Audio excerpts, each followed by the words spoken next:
अभिमन्यू पवार यांना काल तुम्ही वेगळ्या शब्दामध्ये झापलंय, काय खरं झालं नेमकं?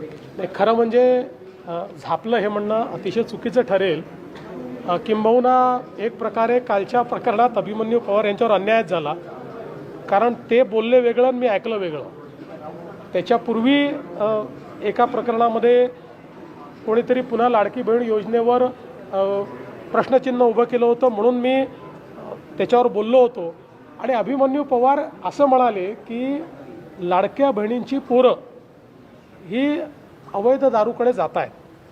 माझ्या ऐकण्यात काही वेगळं आलं आणि म्हणून मी त्या ठिकाणी म्हटलं की लाडक्या बहिणींवर तुम्ही आक्षेप घेऊ नका. त्यांनी लाडक्या बहिणींवर आक्षेप घेतला नव्हता, पण दुर्दैवाने ते मी म्हटल्यामुळे सगळ्या चॅनलनी चालवलं, अभिमन्यू पवारला झापलं. मी त्यांना बिलकुल झापलेलं नाही. माझा गैरसमज झाला होता, त्यांनी योग्य मुद्दा मांडला होता. आणि विशेषतः महिलांच्या करता अवैध दारू हा एक महत्त्वाचा मुद्दा आहे. त्यांच्याकडे त्यांनी तो प्रश्न देखील माझ्या लक्षात आणून दिला आणि अतिशय कडक कारवाई करायला मी सांगितलं.